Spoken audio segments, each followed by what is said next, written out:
सभी को जय जिनेन्द्र मंगलाचरण करते हैं। प्रणमि दूण सब सिद्धे झाड़ुत्तम खविद दीह संसारे। दस दस दो दो यजिणे दस दो अणुपे घणम गोच्छे।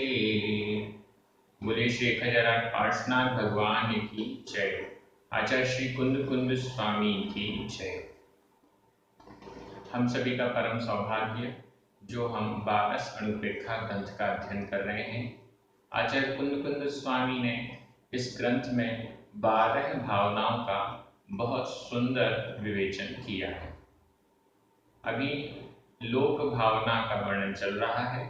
आज लोक भावना की एक अंतिम गाथा, गाथा क्रमांक 42, और फिर अशुचि भावना, इसकी प्रथम गाथा 43 नंबर गाथा का अर्थ देखेंगे। ये दोनों गाथाएं बहुत महत्वपूर्ण हैं, याद करने योग्य हैं, अपने हृदय में उतारने योग्य हैं। हमारे अध्ययन की पद्धति आप सभी को बहुत पसंद आ रही है।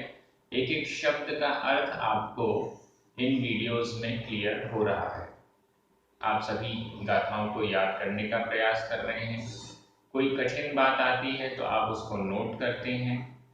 अपनी कॉपी आपने बनाई हुई है, उसमें आप नोट कर लेते हैं। कोई जिज्ञासा है आप कमेंट्स में भेजते हैं और उसको सॉल्व करते हैं। इस तरीके से बहुत अच्छा अध्ययन चल रहा है। आप सभी एक दूसरे को मोटिवेट भी कर रहे हैं, अपने रिश्तेदारों को, अपने मित्रों को बता भी रहे हैं कि प्राकृत जैनागम के इतने सुंदर सुंदर ग्रंथों का अध्ययन इस चैनल के माध्यम से हो सकता है। गाथा क्रमांक 42 उच्चारण।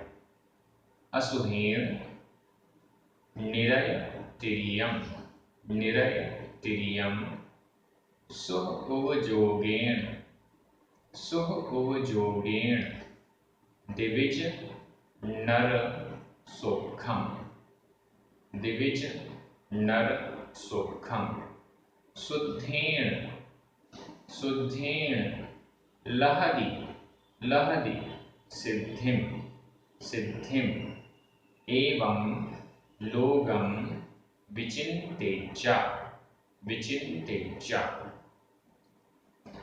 असुहेण निरयतिरियम असुहेण निरयतिरियम सुह उपजोगेण दिविज नर सोखम सुह उपजोगेण दिविज नर सोखम शुद्धेण लहदी सिद्धिम शुद्धेण लहदी सिद्धिम एवं लोगम विचिन्तेज्जा एवं लोगम विचिन्तेज्जा। गाथा का अर्थ बहुत ज्यादा सरल है और आपको समझ में भी आ रहा होगा। एवं इस प्रकार से, लोगम लोक को, लोक भावना को, विचिन्तेज्जा चिंतन करो। इस प्रकार से लोक भावना का चिंतन करो। विचिन्तेज्जा यहाँ पर विधि एवं आज्ञा काल के मध्यम पुरुष एक वचन का क्रिया रूप है। विचिन्तेज्जा चिंतन करो। क्या चिंतन करो? लोक भावना का चिंतन करो। कैसा चिंतन करो? असुहेण निरय तिर्यम। असुहेण अशुभ के द्वारा, असुहेण अशुभ के द्वारा, निरय नरक, तिर्यम तिर्यंच अशुभ योग के द्वारा नरक और तिर्यंच गति। नीचे लिखा हुआ है लहदी, मिल गया आपको? लहदी प्राप्त करता है। लहदी यह वर्तमान काल अन्य पुरुष एक वचन का दी प्रत्यय लगा हुआ है। लहदी प्राप्त करता है, प्राप्त करता है यह शब्द सभी के साथ लग जाएगा। असुहेण निरय तिर्यम अशुभ योग के द्वारा, यहाँ पर योग और उपयोग दोनों की चर्चा की जा सकती है। कर्म का बंध योग की दृष्टि से अधिक होता है। हमारा योग कैसा चल रहा है, शुभ चल रहा, अशुभ चल रहा, उसके द्वारा, और उपयोग पर भी डिपेंड करता है कि हमारा उसके पीछे भाव क्या है, उद्देश्य क्या है, उस पर भी डिपेंड करता है। तो यहाँ असुहेण अशुभ योग भी और उपयोग भी दोनों की हम चर्चा कर सकते हैं। अशुभ के द्वारा निरय तिर्यम, निरय नरक और तिर्यम तिर्यंश गति की गति लहरी प्राप्त करता है। जीव अशुभ योग या उपयोग, अशुभ के द्वारा नरक और तिर्यंश गति प्राप्त करता है। शुभ उपयोगेण, शुभ शुभ उपयोगेण उपयोग के द्वारा, शुभ उपयोग के द्वारा दिविज नर सुखम, दिविज शुभ उपयोगेण, यहाँ पर तृतीया का एक वचन है, अशुभेण यहाँ भी तृतीया का एक वचन है, और नीचे शुद्धेण लिखा हुआ है उसमें भी तृतीया का एक वचन है। तो शुभ उपयोगेण, शुभ उपयोग के द्वारा दिविज नर सुखम, दिविज यानी देव और नर यानी मनुष्यों के सुखम सुखों की प्राप्ति होती है।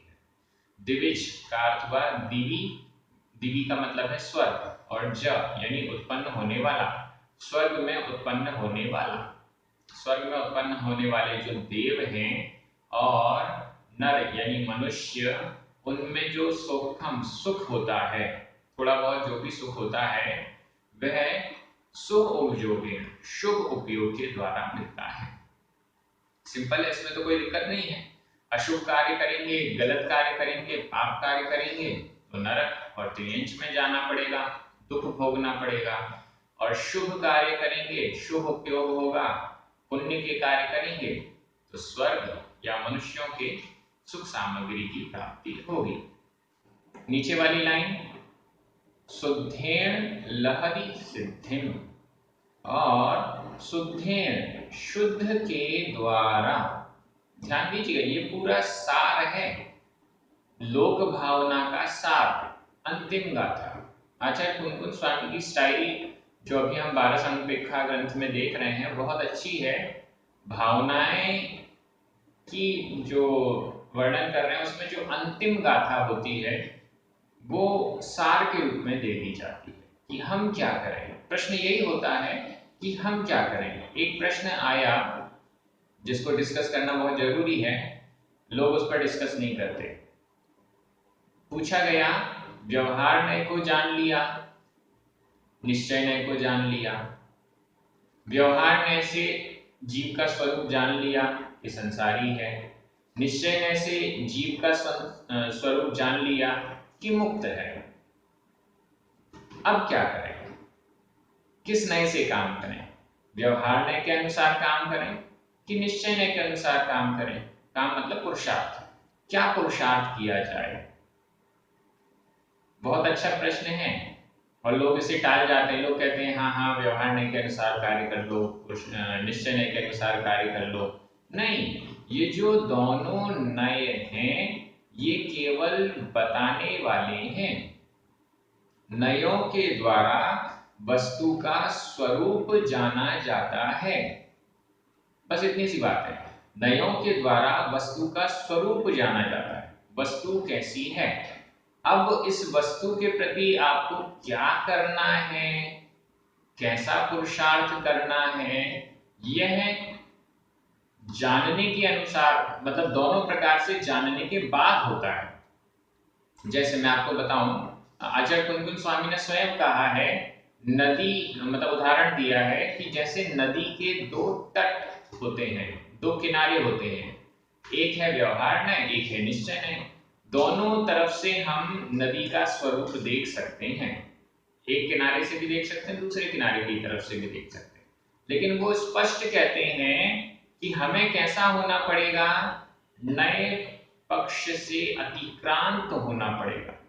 किसी भी नए के पक्षपात को ग्रहण नहीं करना है, ना तो व्यवहार नय के पक्षपात को ग्रहण करना है और ना ही निश्चय नय के पक्षपात को ग्रहण करना है, बल्कि दोनों नयों के अनुसार जानकर अब क्या पुरुषार्थ करना ये हम डिसाइड करते हैं, ना कि नय हमें बताता है। नय हमें वस्तु का स्वरूप बताता है, क्या पुरुषार्थ करना है ये हमको करना है। नय ने बताया, मैं वही कपड़े वाला उदाहरण देता हूँ, व्यवहार नय ने बताया ये कपड़ा गंदा है, निश्चय नय ने बताया ये कपड़ा सफेद है। हमारा क्या काम है, हमारा काम है इसको धोना, गंदगी को दूर करना।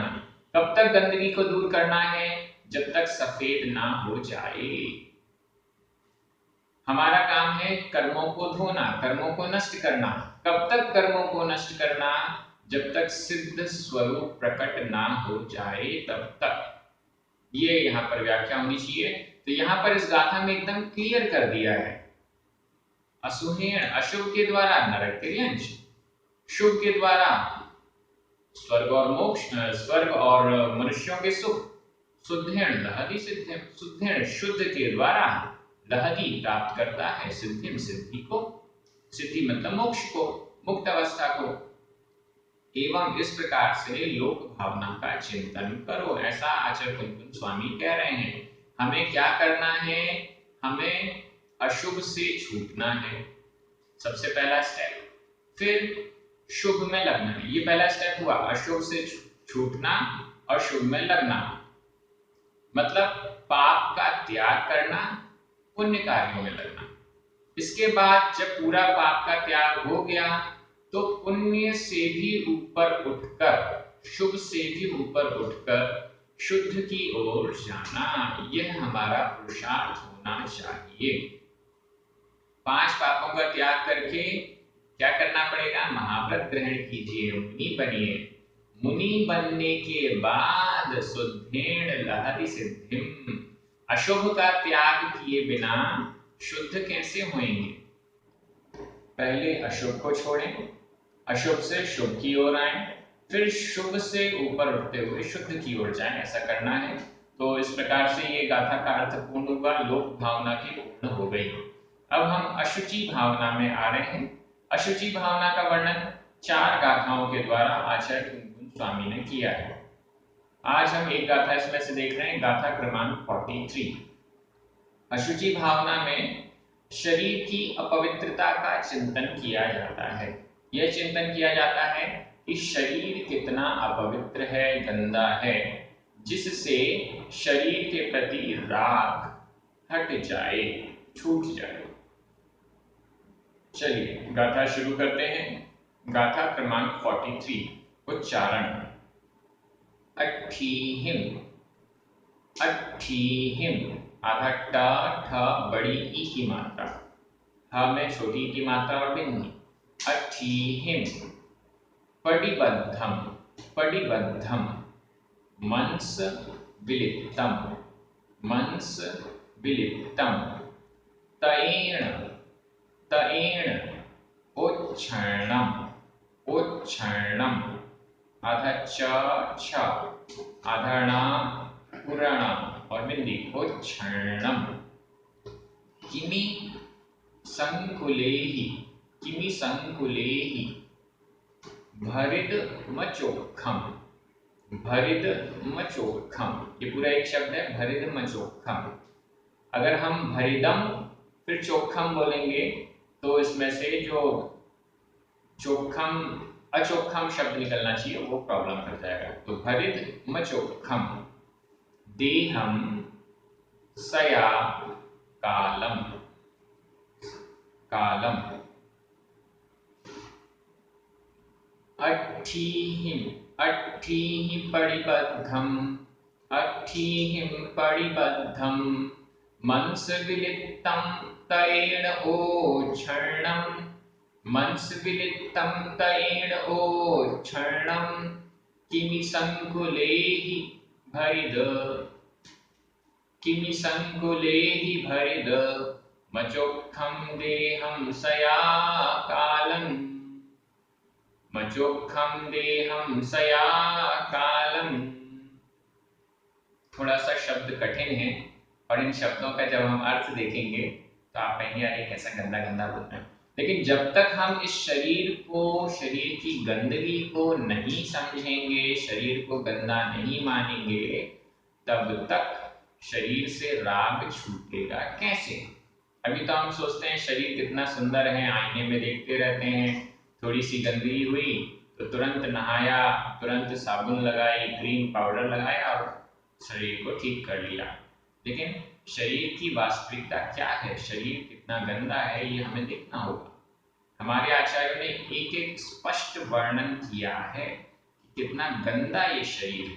देखिएगा, अट्ठीहि अस्थियों के द्वारा, अट्ठी, अट्ठी मतलब अस्थि, अस्थि का मतलब होता है हड्डी, हड्डियों के द्वारा, अट्ठीहि, यहाँ पर तृतीया का बहुवचन लगा हुआ है, अट्ठीहि, अस्थियों के द्वारा, हड्डियों के द्वारा, परिबद्धम, बंधा हुआ है, बंधा हुआ, अट्ठीहि परिबद्धम, देहम, देहम, देह यानी शरीर, अब यह परिबद्धम देहम का ही विशेषण है, देहम देह को, तो देह को यानी ये द्वितीय का एक वचन है, तो परिबद्धम, अट्ठीहि परिबद्धम, यह शरीर का विशेषण हो गया, अस्थियों से बंधा हुआ, हड्डियों से बंधा हुआ, परिबद्धम यह भूतकालिक कृदंत का अनियमित प्रयोग है, हड्डियों से बंधा हुआ यह शरीर, मंस विलिप्ता,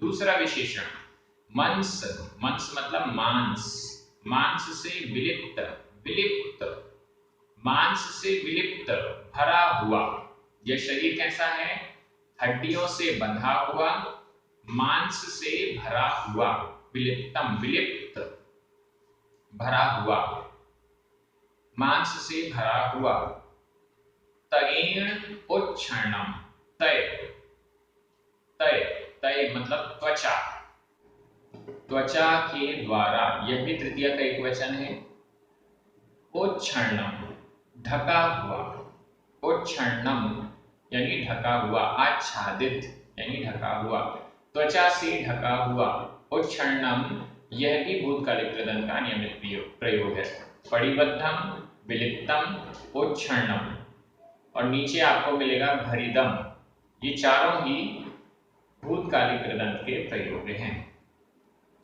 त्वचा से भरा हुआ, हड्डियों से बंधा हुआ, मांस से, हड्डियों से बंधा हुआ, मांस से भरा हुआ और त्वचा से, स्किन से ढका हुआ, और ये तीन विशेषण हो गए। चौथा विशेषण, किमी संकुलेहि, किमी, कृमि, किमी का मतलब होता है कृमि, कृमि का मतलब कीड़े, जो छोटे छोटे कीड़े होते हैं उनके संकुलेहि, संकुलों से, संकुल, संकुल मतलब समूह, छोटे छोटे कीड़ों के समूह से, यहाँ भी तृतीया का बहुवचन है संकुलेहि, भरिदम भरा हुआ, भरिदम यहाँ पर संधि विच्छेद देख लीजिए, भरिदम में आधा माँ अचोखम, आधा माँ और मिलकर माँ पूरा हो गया, भरिदम भरा हुआ, यह भी भूतकालिक कृदंत का प्रयोग है, कृमियों के समूह से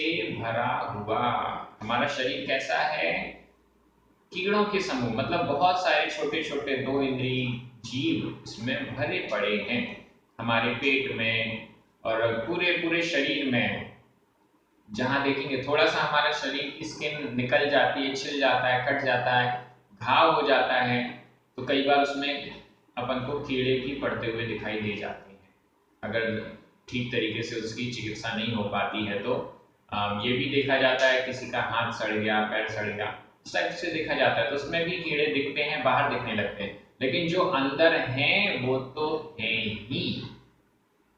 किमी संकुले ही भरितम, कृमियों के संकुल यानी समूह से भरा हुआ ऐसा, अचोखम देहम, चोखम यानी अच्छा, और अचोखम जो अच्छा नहीं है, बहुत खराब है, बुरा है, गंदा है, अपवित्र है, ऐसा देहम, देह को, सया कालम सदा काल, हमेशा देह को ऐसा अचोखम अपवित्र समझना चाहिए।